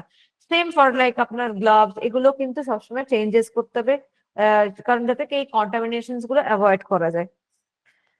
ওকে, তো কি কি খাবার মোটামুটি অ্যাভয়েড করতে হবে বলে দিই। সেটা হচ্ছে যে হট ডগস বা প্রসেসড মিটটাকে খুব কমিয়ে ফেলতে হবে, না খেলেই সব থেকে বেশি ভালো হয় এই ক্ষেত্রে। বারবার বললাম, মিট, প্রচুর পরিমাণে মিট যদি থাকে একটা মানুষের ফুড হ্যাবিটস এর মধ্যে, যদি সারাদিনে যদি 3 বার বা 4 বার যদি মিট থাকে, সেক্ষেত্রে কিন্তু তার প্যানক্রিয়াটিক ক্যান্সার, কোলন ক্যান্সার এগুলো হওয়ার কিন্তু খুব চান্সেস থাকে। তাই যত বেশি প্রসেস মিট, যেমন স্পেন্সারে গিয়ে আমরা প্রচুর পরিমাণে আমরা দেখি অফার থাকে, হ্যাঁ, ফ্রোজেন মিটস এর উপরে। ফ্রোজেন মিটস মানে ফ্রোজেন নাগেটস, পপকর্ন, এগুলো পিৎজা, এগুলোর উপরে খুব অফার দেওয়া হয়। কারণ হচ্ছে এগুলো প্রচুর পরিমাণে, এগুলোকে প্রচুর দিন ধরে স্টোর করা হয়, প্রিজারভেটিভ দেওয়া হয়, and these are not good for your health, not for good for your gut as well. এতে প্রচুর পরিমাণে জাস্ট বলে রেডি টু ইট, রাইট, যে আপনি শুধু ভাজবেন আর খাবেন বলা হয়, তাই না, ভাজবেন আর খাবেন। যদি খেতে হয় আপনি ফ্রেশলি প্রিপেয়ার করুন, ফ্রেশলি বানান, তাতে একটু সময় বেশি লাগুক আপনার, কিন্তু সেটা অনেক বেশি ফ্রেশ আপনি তৈরি করেছেন, আপনি জানেন আপনি কতটা কোটিং দিতে চান, আপনি জানেন আপনি কি চিকেন ইউজ করছেন, right? But when you are having something frozen or something from outside, you never know যে ওটা কিভাবে বানানো, কি প্রসেসে ইউজ করা। তো ওতে জার্মস কন্টামিনেশন হওয়ার চান্সেস তো খুব বেশিই থাকে। তো সেক্ষেত্রে সালামি, প্রসেস মিট, হ্যাম, এগুলো যত কম খাওয়া যাবে, বার্গার এগুলো যত, পিৎজা বাইরের খাবার যত কম খাওয়া যায় তত মঙ্গল। এবং আনপাস্টারাইজ মিল্ক, মিল্ক প্রোডাক্টস না, মিল্ক প্রোডাক্ট থেকে তৈরি পনির, চিজ, ইয়োগার্ট না। আনকুক সালামি খাওয়া যাবে না। তারপরে ফেটা চিজ, গোট চিজ, এগুলোতে চিজের মধ্যে আনপাস্টারাইজ মানে মিল্ক থেকে যদি চিজ বানানো হয়, সেই চিজ গুলো খাওয়া যাবে না। কারণ হচ্ছে এই আনপাস্টারাইজ ফর্মে কিন্তু খেলে সেক্ষেত্রে ব্যাকটেরিয়া অ্যাটাক করা বা গ্রো হওয়ার চান্সেস বেশি থাকে। স্মোকড ফিশ, স্মোকড মিটও নয়। স্মোকড ফিশ কি? স্মোকড ফিশ হচ্ছে আমরা একটা মানে একটা জায়গায় কি করি, যে হয়তো একটা উনুন নিই, উনুনটাকে নিয়ে অনেকক্ষণ খুব স্লো আছে একটা মাছ বা একটা মাংসকে রান্না করি। তাতে কিন্তু সেটা পুরোটা কুক হয় না, সেই মাছটা বা মাংসটা তাতে সেটাকে পুরোটা কুক হয় না, সেটা আধা কুক হয়ে যায়, আধা কুক হয় না, মানে পুরোটা রান্না হয় না। সেই আধা রান্না, অর্ধ রান্না করার মাছ বা মাংস কোনোটাই আমাদের শরীরের জন্য ভালো নয়। সেটা আস্তে আস্তে কিন্তু কোলন ক্যান্সার তৈরি করতে পারে। তাই জন্য কেবাব বা গ্রিলড, যে আমরা মিটস বা এগুলো নিয়ে বারবিকিউ করি বা এগুলো খাই, তো সেটা কিন্তু দীর্ঘদিন খেলে, আপনি যদি সেটাই ফুড হ্যাবিট প্রচুর পরিমাণে আপনি খান, মানে বাকি আপনি রান্না করা, কমপ্লিটলি রান্না করা খাবার খান না, শুধুমাত্র ওই কেবাব বা এই স্মোক ফিশ এগুলোই খান, বা স্মোকড যে চিকেন এখন যে আমরা তৈরি করি কেবাবস এর মধ্যে, সেগুলো যদি বেশি খাওয়া হয়, সেগুলো কিন্তু ওই অর্ধ রান্না হয়েছে আর অর্ধ রান্না হয়নি। তাতে কিন্তু পুরোটা মানে রান্না না হওয়ার জন্য যে প্রোটিনের যে ফাইবার গুলো থাকে সেটা পুরোটা ডিনেচার হয় না, সেটা কিন্তু হজম করতেও খানিকটা সময় বেশি নেয়, এবং খানিকটা আমাদের কিন্তু এই ক্যান্সার, কার্সিনোজেনিক এজেন্ট তৈরি করে আমাদের বডিতে। এছাড়া লাইক হ্যাম, চিকেন, সি ফুডস এবং আনওয়াশড ফ্রেশ ফ্রুটস, ভেজিটেবলস, যেটা প্রচুর পরিমাণে ধরুন পেস্টিসাইডস দেওয়া, সেই সমস্ত আনহেলদি, আনহাইজেনিক, আনওয়াশড ভেজিটেবলস, ফ্রুট যত খাওয়া যায় তত ভালো। সেরকমই আনপাস্টারাইজ ফ্রুট জুস অর সাইডার, র sprouts, alfalfa sprouts, undercooked beef, raw beef, under milled poultry, যে কোনো রকম অয়েস্টার, সেলফিশ, এগুলো যত রকম কম খাওয়া যায় তত ভালো। These items may carry the hepatitis A virus and should be cooked thoroughly to destroy the virus. কোন রকম সি ফুডস, কোন রকম সি ফুডসটাকে আমরা কাঁচা যেন না খাই, সেটা যেন প্রপারলি বয়েল করে খাই, বা আমরা হালকা রান্না করে অন্তত খাই। তাহলে আমরা এই হেপাটাইটিস এ ভাইরাস এটা থ্রুতে ক্যারি হতে পারে, এবং সেটা এই ভাইরাসটাকে শেষ করা মানে খতম, নষ্ট করার জন্য আমাদের রান্না করাটা দরকার। এবং সুশি, সাশিমি, এগুলো তো র ফিশ ইউজ করা সুশি বানানোর সময়। তো সুশি বানানোর সময় র ফিশ, যাদের এরকম কম্প্রোমাইজ, হেলথ কম্প্রোমাইজ কন্ডিশন থাকবে, তারাও অবশ্যই তাদের ডক্টর এবং নিউট্রিশনিস্ট কে কনসাল্ট করা উচিত, যে তারা এই ধরনের খাবার খেতে পারবেন কিনা। Under cooked eggs, soft boiled, over easy poached, এগুলো যখনই মানে ডিম খাওয়া উচিত, মানে হাফ বয়েল ডিমটা খুব বেশি আমাদের এই স্টেজে, ক্যান্সার স্টেজে কিন্তু খাওয়াটা উচিত নয়, কারণ তাতে কিন্তু পুরোটা রান্না করা হচ্ছে না, এবং কন্টামিনেশন হওয়ার চান্সেস থাকে। তার থেকে হোল কুকড মিট, মানে এগ খাবো, মানে পুরোটা ভালো করে ডিমটা রান্না করা হয়েছে সেই রকম ভাবে ডিম খাবো, কোনো হাফ বয়েল খাবো না। এছাড়া আহ যে কোনো রকম কুকিজ ডো, যেটা হয়তো প্রপার মেজারমেন্ট নেওয়া হয়নি, প্রপার আমরা মানে কুকিজ বানাচ্ছি বা এগুলোতে কোনো বানাচ্ছি, পাস্তা বানাচ্ছি, এগুলোর জন্য যে ডো বানাই না, সেই ডোটা যখন বাড়িতে বানানো হয় তখন অনেক সময় আমরা কি করি, যে হয়তো ঠিক প্রিকশন মেনটেন করি না, যে এই হাতে যেই হাতে বানালাম সেটা ধুয়ে ছুঁয়ে নিয়ে আবার অন্য সময় আবার যখন মাখছি তখন সেই নোংরা হাত যেন কোনোভাবে ইউজ না করি। তো এইগুলো কিন্তু আমাদের মেজারমেন্ট বা সেফটি অ্যাওয়ারনেসে কিন্তু আমাদের এগুলো মাথায় রাখতে হবে। আচ্ছা, আর কোন কোন খাবার আমাদের সুপার ফুডস হিসেবে কাজ করে এবং অ্যান্টি ক্যান্সার ফুডস হিসেবেও খুব ভালো কাজ করে, অ্যান্টি ক্যান্সার সুপার ফুড হিসেবেও কাজ করছে। তো তো দেখা গেছে ব্রকলি, বেরিজ, গার্লিক মানে হচ্ছে আমাদের রসুন, এগুলোর মধ্যে কিন্তু স্ট্রং অ্যান্টি ক্যান্সার এলিমেন্টস পাওয়া যায়, যেটা কিনা আমাদের ক্যান্সারকে দমন করার জন্য খুব ভালোভাবে কাজ করে।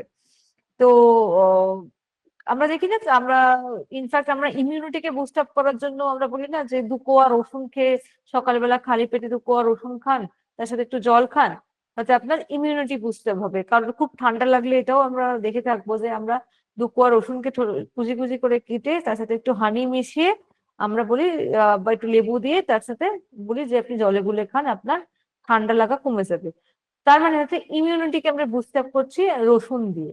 তো রসুনের মধ্যে অ্যান্টি ক্যান্সার জেনিক কম্পোনেন্টস পাওয়া যায়, যেটা অ্যান্টি অক্সিডেন্টসও প্রচুর পরিমাণে পাওয়া যায়, যেটা কিনা ক্যান্সারকে প্রিভেন্ট করে, প্রতিরোধ তো করেই আমাদের পুরো হোল আমাদের সিস্টেমের আমাদের পুরো সিস্টেমকে, ইমিউনিটি সিস্টেমকে কিন্তু বুস্ট আপ করতে সাহায্য করে। এছাড়া লো ক্যালোরি, এতে ফ্যাট কম, ক্যালোরি কম, পাওয়ার প্যাক ফাইটোকেমিক্যালস পাওয়া যায়, অ্যান্টি অক্সিডেন্টস প্রচুর পরিমাণে পাওয়া যায়, যেগুলো কিন্তু সাহায্য করে আমাদের ক্যান্সার দমন করতে।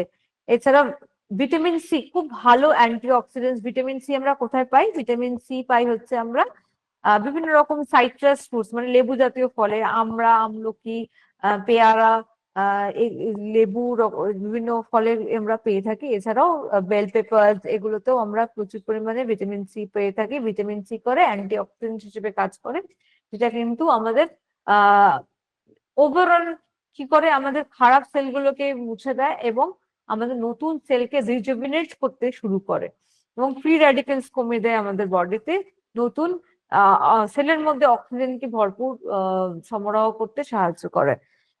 সো অবভিয়াসলি সেটা ক্যান্সারের জন্য খুব সেটা পজিটিভ দিক। এবং ফ্ল্যাভোনয়েডস সাথে যে সমস্ত খাবারের মধ্যে, যে সমস্ত ফলের মধ্যে বা সবজির মধ্যে ফ্ল্যাভোনয়েডস আমরা দেখি যে কিছু চায়ের মধ্যে আজকাল ফ্ল্যাভোনয়েডস অ্যাড করা হচ্ছে না। রেড লেবেল টি এর আমরা এক যদি দেখে থাকি, রেড লেবেল টি এর অ্যাডের মধ্যে এখন কি বলছে? ফ্ল্যাভোনয়েডস আছে, রাইট? তো ফ্ল্যাভোনয়েডস হচ্ছে একটা সেকেন্ডারি মেটাবোলাইট, প্ল্যান্ট মেটাবোলাইট, যেটা একটা উদ্ভিদ থেকে পাওয়া একটা কম্পোনেন্ট। তো বেসিক্যালি এটা বিভিন্ন রকম সবজির মধ্যে, ফলের মধ্যে পাওয়া যায় ফ্ল্যাভোনয়েডস, যেটা কিন্তু মেডিসিনের জগতে যেটা আলোড়ন ফেলে দিয়েছে। এর মধ্যে আইসোফ্ল্যাভোন অ্যানালগ রেটিনন বলে একটা ফ্ল্যাভোনয়েডস কম্পাউন্ড আছে, যেটা কিন্তু অ্যাকচুয়াল অ্যান্টি ক্যান্সার এজেন্ট। তো ফ্ল্যাভোনয়েডস কিছু চায়ের মধ্যেও আজকাল মিশিয়ে পাওয়া যাচ্ছে, মিশিয়ে মানে অবভিয়াসলি সেটাকে আলাদা করে ইনকর্পোরেট করা হয়। তো ফ্ল্যাভোনয়েডস এর কি কাজ? বেসিক্যালি ফ্ল্যাভোনয়েডস অ্যাকচুয়ালি আমাদের সেল ডিভিশনটাকে রেগুলেট করতে পারে এবং প্রলিফারেশন করতে পারে, যেটা কিনা, এবং ক্যান্সারকে দমন করার মতো ক্ষমতা আছে, অ্যান্টি অক্সিডেন্টসে ভরপুর, আমাদের ইমিউনিটিকে বুস্ট আপ করতে সাহায্য করে। তাই যে কোনো রকম ফ্ল্যাভোনয়েড এডিশনস করার টিও মানে চাও নিতে বলা হয়, যখন কারোর ঠান্ডা লাগে বা কোনো কাশি হচ্ছে বা কোনো ইনফেকশন এসে পড়ে আছে, তখন তাকে কিন্তু ফ্ল্যাভোনয়েডস রিচ টি বা কোনো লিকুইডস নিতেও তাকে কিন্তু এনকারেজ করা হয়।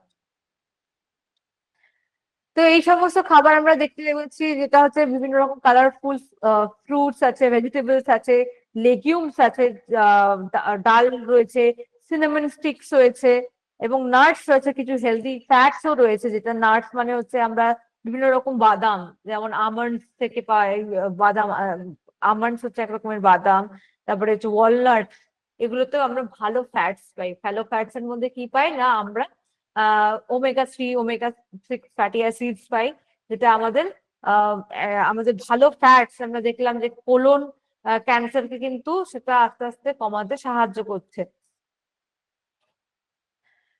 আচ্ছা, আর একটা জিনিস বলা খুব দরকার এখানে, সেটা হচ্ছে রিসেন্ট স্টাডিজে আমরা দেখেছি, প্রচুর রিসেন্ট স্টাডিজ করা হয়েছে, যেখানে দেখা গেছে যে ফাস্টিং কে খুব, ক্যান্সার যদি কারোর হয়ে থাকে, সে ক্যান্সার পেশেন্টদেরকে ফাস্টিং করার জন্য খুব বেশি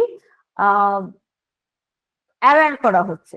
মানে ফাস্টিং করুন, ফাস্টিং করলে অনেক সুবিধা আছে। ফাস্টিং করলে এক তো সেটা মেডিকেল জার্নালে দেখা গেছে fasting can kill your cancer cells. Yes, you heard it right, properly right. Like আপনি যদি ফাস্টিং করেন, ইন্টারমিটেন্ট ফাস্টিং করেন, ইন্টারমিটেন্ট ফাস্টিং মানে হচ্ছে যে একটা 12 ঘন্টার বা 14 ঘন্টার বা 16 ঘন্টার কেউ যদি ফাস্টিং করে সারাদিনে, না খেয়ে থাকলো, সে নর্মাল জল খেলো বা চা খেলো বা কোনো রকম দুধ চিনি এগুলো অ্যাড করলো না, এবং কোনো রকম মেজার মিল নেওয়া যাবে না এই 12 ঘন্টা বা 14 ঘন্টা বা 16 ঘন্টা টাইম স্প্যানে।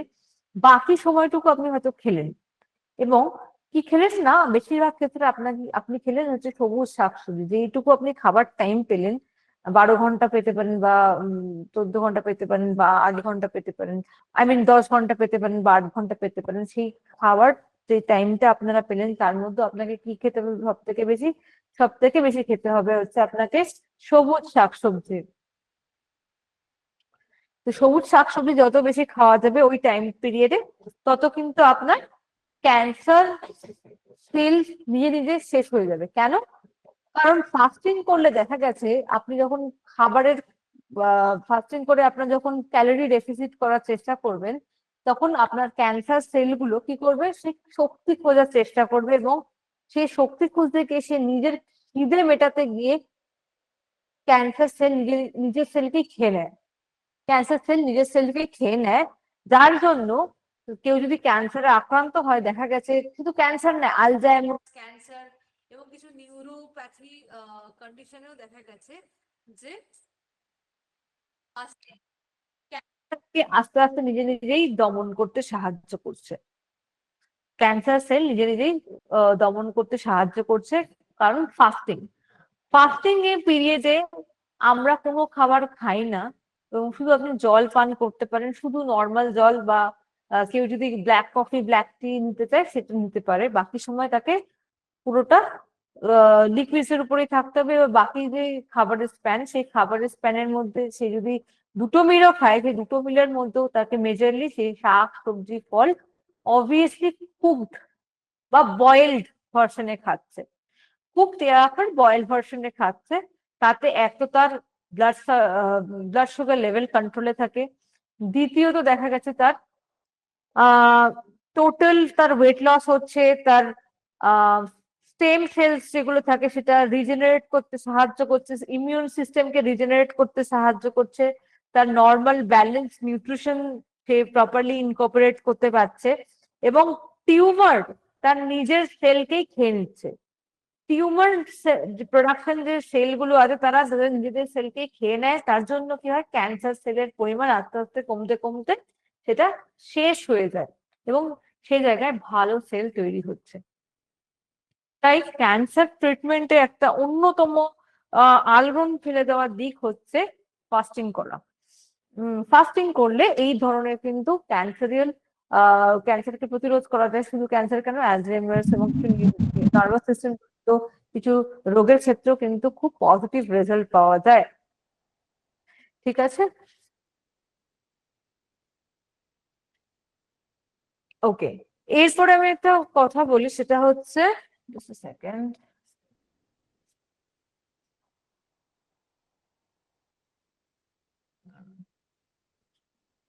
আচ্ছা, এখানে আমি একটা ক্যান্সার কম্প্রোমাইজ পেশেন্টের ডায়েট প্ল্যান করে দিয়েছি। আর কিন্তু আমি পার্সোনালিও বলি, ক্যান্সার যারা আক্রান্ত হয়, যদি তারা ফাস্টিং করতে যায়, তারা যদি এমনিতে তো মানুষ খুব উইক থাকেন, ক্যান্সার যারা ট্রিটমেন্ট চলছে তাদের কেমোথেরাপি বা রেডিয়েশনের জন্য তারা এমনিতে খুব তারা খুব দুর্বল থাকেন, এবং তাদের প্রচুর সাইড এফেক্টস আছে। তো সেক্ষেত্রে অনেকেই দেখা যায় তারা খুব বেশিক্ষণ হয়তো ফাস্টিং পিরিয়ডে থাকতে পারে না। তো তাদের ক্ষেত্রে অ্যাটলিস্ট যদি কেউ চেষ্টা করে 12 ঘন্টা যদি চেষ্টা করেন যে ফাস্টিং পিরিয়ডে থাকতে, তাহলেও তার কিন্তু অনেকটাই উপকার হয়। মানে সে ফাস্টিং পিরিয়ডে থাকবে যে সে না খেয়ে থাকবে হচ্ছে 12 ঘন্টা, বাকি 12 ঘন্টা সে খেতে পারবে। বাকি 12 ঘন্টার মধ্যে সে যদি 2টো মিল নেয়, মানে সকালবেলা দুপুরের দিকে একটা মিল নিল আর বা রাতের দিকে একটা যদি মিল নিল, তার মধ্যে তার কি কি খাবার থাকবে সেটা একটু বলি। আর এটা একটা ইন জেনারেল দেওয়া আছে, কিন্তু আমি পার্সোনালি সবাইকে একটু ফাস্টিং সাইডে করতে দাঁড়ান, দেখতে বলি। পাচ্ছি না। একটু সাইডে দাঁড়ান। হ্যাঁ, এবার দেখা যাচ্ছে। হ্যাঁ দেখা যাচ্ছে। তো ক্যান্সারের কিরকম একটা টেমপ্লেট করা হয়েছে ক্যান্সার ট্রিটমেন্টের জন্য, পেশেন্টদের একটা কিরকম ডায়েট প্ল্যান হবে তার প্রোফর্মা রাখা হয়েছে। সেখানে হচ্ছে এমটি স্টমাকে পিএনও কোনো সাপ্লিমেন্ট যেমন হুইটগ্রাস পাউডার দেওয়া যেতে পারে বা মরিঙ্গা পাউডার দেওয়া যেতে পারে বা স্পিরুলিনা পাউডার মানে দেওয়া যেতে পারে জলের সাথে। আর্লি মর্নিং এ যদি কেউ চায় 7টা 7:30টার দিকে সাইট্রাস ফ্রুটস দেওয়া যেতে পারে 1 glass of, like mosambi, orange, pineapple.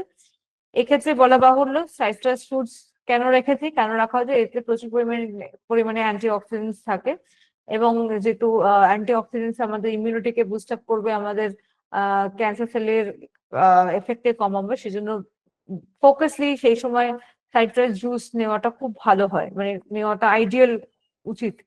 But কারো যদি খুব অ্যাসিডিক, কারণ প্রচুর তো তাকে কোনো ক্লায়েন্টসকে যদি রেডিওথেরাপি বা কেমোথেরাপি দেওয়া হয় তাহলে তাদের প্রচুর সাইড এফেক্ট দেওয়াটা, তো এরকম যদি কারোর অ্যাসিডিক কন্ডিশন যদি তৈরি হয় তাহলে সেক্ষেত্রে সে গ্রিন স্মুদি নিতে পারে বা গ্রিন জুস নিতে পারে। আহ, একটু আমি বলবো র জুস না দিয়ে যদি গ্রিন স্মুদি বা জুস নেয় তাহলে একটু হালকা করে স্টিম করে নিলে ভালো হয়। সেক্ষেত্রে স্টিম করলে তাদের এই যে কন্টামিনেশন হওয়ার চান্সেস থাকে সেটা অনেকটাই কম হয়ে যায়। এবং কাঁচা ফল অনেকক্ষণ ধরে ফেলে রেখে তারপরে সেটা দিয়ে জুস করতে বা খাচ্ছে সেরকম না করাটাই উচিত। সঙ্গে সঙ্গে কাটা উচিত এবং সঙ্গে সঙ্গে সেটা খেয়ে নেওয়া উচিত। সেটা আপনি জুস করে খান বা নর্মাল চিবিয়ে খান, whatever the situation is, সঙ্গে সঙ্গে করা উচিত। এরকম নয় সেটা যে 10-15 মিনিট রেখে ফেলে রেখে দিয়ে তারপরে খাবো, না। ব্রেকফাস্টে 8টার দিকে 1 বল মিক্সড ফ্রুটস বল, যেটা 2-3 রকমের সিজনাল ফ্রুটস হতে পারে এবং ডাবের জল হতে পারে এবং কিছু হেলদি নাটস হতে পারে, আনসল্টেড নাটস হতে পারে। দেন আফটার ব্রেকফাস্ট কেউ সাপ্লিমেন্টস দিতে চাইলে ফিওনা যে কোনো সাপ্লিমেন্টস রেকমেন্ড করতে পারা যাবে। লাঞ্চ 12টা থেকে 12:30টার মধ্যে 1 বল ওয়েল সবজি, 1 বল সবজি আর 1 কাপ অফ রাইস, রাইস এবং 1 বাউল অফ ডাল। আচ্ছা, সেই ডালের মধ্যে মুগ, মসুর, মাটকি, ছোলা, রাজমা, এনিথিং, কোনো যে কোনো ডাল হতে পারে, সয়াবিনও হতে পারে, অসুবিধা নেই। কেউ যদি মিল্ক বা মিল্ক প্রোডাক্টস তার কোনো ইনটলারেন্স যদি না থাকে তাহলে ছানা পানিরও চলতে পারে, ছানার কোফতা হতে পারে, মানে লাইট ওয়েতে বানানো, বা পনির হতে পারে। উম এছাড়া আফটার লাঞ্চ সাপ্লিমেন্টস ইভিনিং এর দিকে 4টা থেকে 5টার সময় 1 কাপ অফ টি, একটা ক্র্যাকার হতে পারে এবং তার সাথে আনসল্টেড কিছু নাটস বা মাখানা হতে পারে, আনসল্টেড মাখানা হতে পারে হ্যান্ডফুল। লেট ইভিনিং এর দিকে আবার boiled well boiled sprout chaat হতে পারে। ছোলা যদি খায় কেউ, ছোলা চাট অবশ্যই ভালো করে সেদ্ধ করে নিয়ে ছোলাটাকে চাট বানিয়ে খাওয়া যাবে। এবং ডিনারে তার মধ্যে কি হতে পারে, 1 কাপ অফ উপমা হতে পারে, সেটা বার্লি হতে পারে বা সেটা ওটস দিয়ে উপমা হতে পারে, আই মিন ওটস এর খিচড়ি হতে পারে এবং উপমা হতে পারে, বা 1 কম্পোজিট চাপাতি হতে পারে যেটার মধ্যে আহ আহ, যে কোনো রকম রাগি, জোয়ার, বাজরা এগুলো মিলেটস ইউজ করে বা তার সাথে সবজি মিক্স আপ করে দেওয়া যেতে পারে, ডো বানানো যেতে পারে। এছাড়া এর সাথে 1 বাউল অফ গ্রিন বিন সবজি, যে কোনো রকম চানা বা ডাল এটা রাখতেই হবে, এবং 1 বাউল ওয়েল কুকড সবজি যেখানে পটেটো এগুলো কম রাখতে হবে। এমনি বাকি যে কোনো রকম সিজনাল, এখন যেমন সিজনাল পটল রাখা যেতে পারে, লাউ রাখা যেতে পারে, কুমড়ো রাখা যেতে পারে, কুঁদরি রাখা যেতে পারে, তো যেগুলো ইজিলি ডাইজেস্টেবল সেই সবজিগুলো রাখতে হবে। আচ্ছা, পোর্শন সাইজ মোটামুটি একই রাখা হয়েছে প্রত্যেকটা ক্ষেত্রে, সেটা আপনারা দেখলেই বুঝতে পারবেন। আচ্ছা, এবারে আমি বলে দিই কি কি সাপ্লিমেন্টস আমরা রেকমেন্ড করতে পারি। আমরা অমৃতা রেকমেন্ড করতে পারি, শক্তি সুধা, উইট্রাস পাউডার। এছাড়া আমরা দিতে পারি ক্লোরোফিল এক্সট্রাক্ট।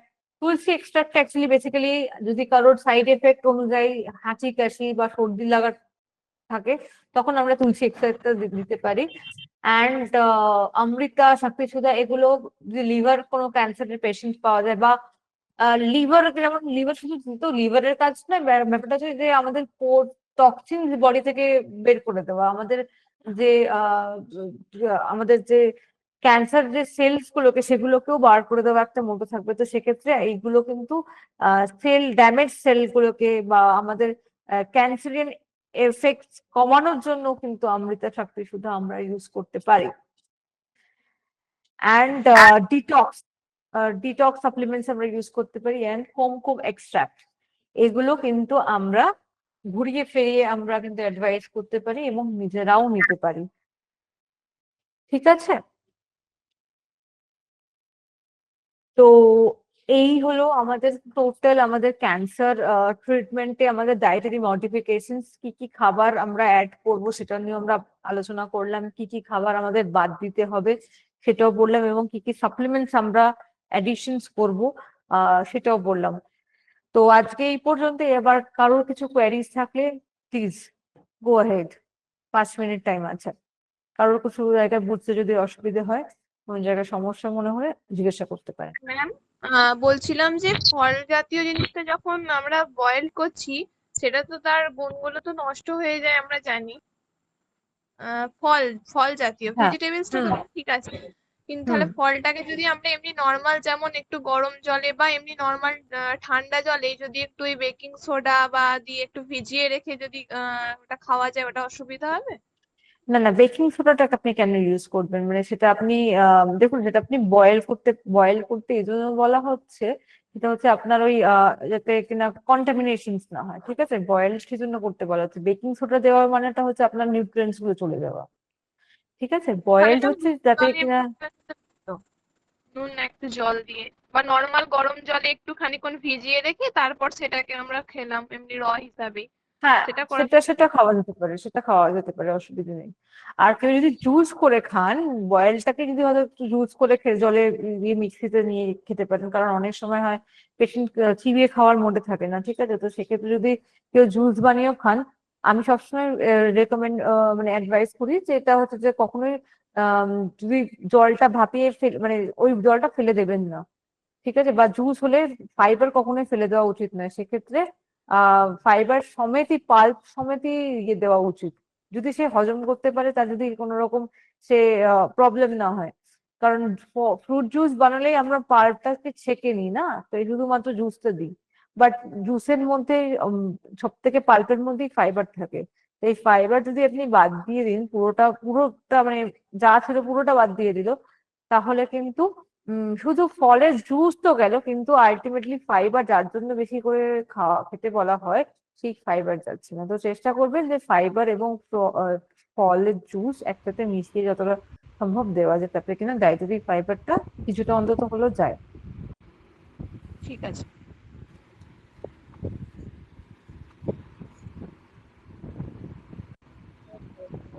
হ্যালো ম্যাম, হ্যাঁ, বলুন।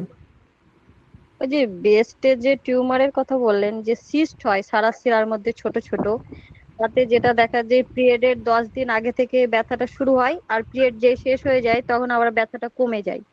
তাহলে এটা কি ক্যান্সারের মানে ক্যান্সার হয়নি কোনোদিন? আজ 16-17 বছর ধরে এরকম ভাবেই চলছে। এটা কি মানে আপনি টেস্ট করেছেন? আপনি দেখুন, এই যে সিজ যেটা বললেন, হ্যাঁ, সেটা অনেকের লাম্প হয়। ঠিক আছে, ব্রেস্টে যেটা হয় অনেকের লাম্প হয়, সেটা হয়তো পিরিয়ডস এর আগে ব্যথা শুরু হয়, পিরিয়ডস এর পর আবার কমে যায়। ঠিকই বলেছেন। কমে যায়। হ্যাঁ। সেটা অবশ্যই আপনাকে একবার ডক্টরের সাথে কনসাল্ট করে আপনার একবার ম্যামোগ্রাফি করতে হবে। ম্যামোগ্রাফি হচ্ছে আপনার ওই লাম্পসে, যেটা ব্রেস্টের যে লাম্পস আছে, সেই এখান থেকে একটা রক্তরস নেয়। ঠিক আছে, টেস্ট করে নিয়ে দেখে ওরা সেটার মধ্যে ম্যালিগনেন্ট আছে না বিনাইন, কোন ধরনের ইয়ে আছে। তো টেস্ট সেক্ষেত্রে বলতে যদি ছবি ছবি করা হয়েছে, ছবিতে সেরকম ভাবে ওষুধ ছবির টেস্ট নয়, ছবির টেস্ট নয়, ম্যামোগ্রাম ইজ নট ছবির টেস্ট ম্যাডাম। ম্যামোগ্রাম হচ্ছে আপনাকে পুরো ইনজেকশন ফুটিয়ে ওখান থেকে ওই লাম্পস থেকে আপনার রক্ত রস টেনে নেওয়া হয় ইনজেকশন দিয়ে। ঠিক আছে, এটা কোনো ছবির টেস্ট নয়।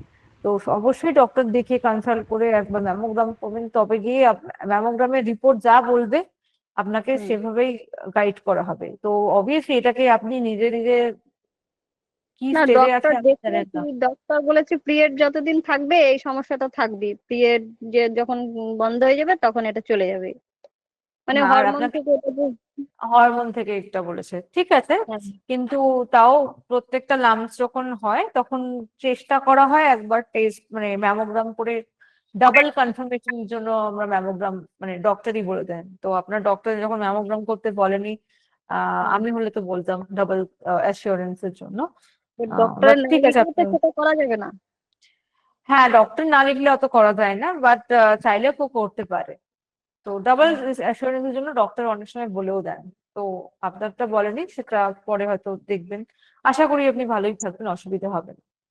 তো দেখা যাক। ঠিক সমস্যা আছে, এটুকুই হয়, আর অন্য অসুবিধা হয় না, একটু ব্যথাটা হয়, তাছাড়া অসুবিধা হয় না। বুঝেছেন? এই প্রবলেম অনেকেরই আছে। হ্যাঁ, তো এটা এমনি কোনো মারাত্মক কিছু নয়, বাট এটা ওই ডাবল কনফার্মেশন হওয়াটা ইম্পর্টেন্ট। এটা থেকে কি ক্যান্সার হওয়ার চান্স আছে? এইটা থেকে ক্যান্সার, দেখুন আপনার ওই জন্য তো বললাম, ম্যামোগ্রাম থেকে যদি কনফার্ম হইতে তো যে এটা বিনাইন, এটা ম্যালিগনেন্ট নয়, তাহলে কোনোদিনই আপনার এটা থেকে ক্যান্সার হবে না, এটা অ্যাসিওরড।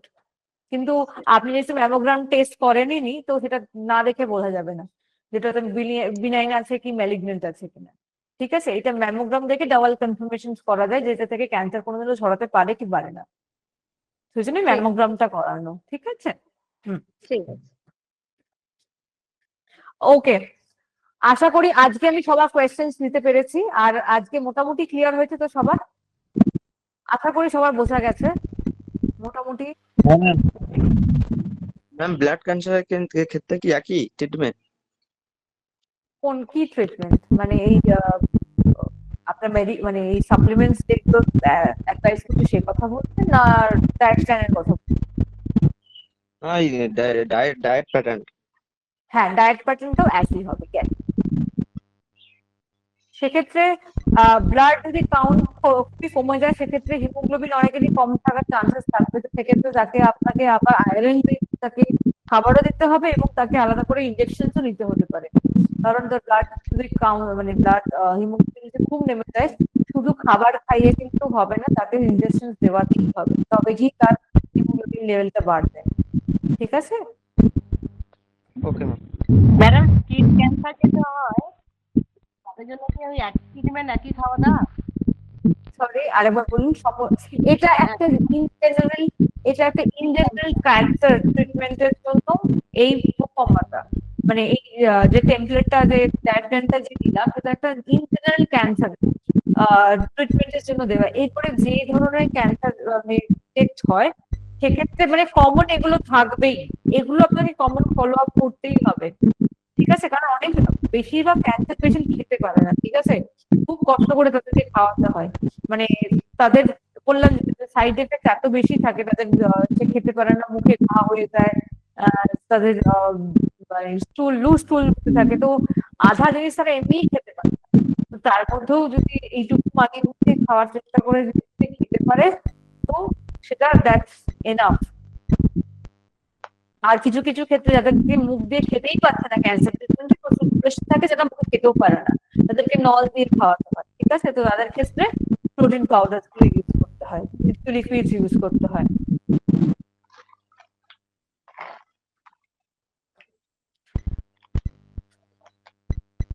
আচ্ছা, তাহলে আজকে মনে হয় না আর কারোর কোনো কোয়েরি। শুধু আমি একটা কথা বলে দিয়েছি, নেক্সট যে ক্লাসটা থাকবে সেটা আপনাদের রিভিশন ক্লাস থাকবে। আমি চেষ্টা করবো এর মধ্যে দুটো রিভিশন ক্লাস রাখা, একটা এই উইকে আর একটা নেক্সট উইকে একটা রিভিশন ক্লাস রাখা। তো এর আগে যতটা কভার আপ করা হচ্ছে চেষ্টা করবো যে 2 বা 3টে ক্লাসের মধ্যে সেটা রিভিশন করে দিয়ে, দুটো ক্লাসে চেষ্টা করবো, দুটো ক্লাসের মধ্যে পুরো সবটা তো আর রিভিশন করা সম্ভব না, কিছু কিছু চ্যাপ্টার্স বা কিছু কিছু টপিক যাতে রিভাইজ হয়ে যায় সেটা আমি দেখবো। তো পরের দিন একটা রিভিশন ক্লাসেস থাকবে থার্সডে, আর নেক্সট উইকে আরেকটা রিভিশন ক্লাসেস থাকবে। তারপরে কি আমি আবার নতুন করে disease oriented dietary management of another disease আমি ধরবো। নেক্সট কোন ডিজিজ ধরবো সেটা আমি এখনো বলছি না, বাট রিভিশন করার ক্লাস করার পরে আমি ডিসাইড করে জানিয়ে দেবো। ঠিক আছে, ওকে। তাহলে আজকে এই পর্যন্তই থাকলো। Thank you so much. Have a good day, and please do take care, everyone.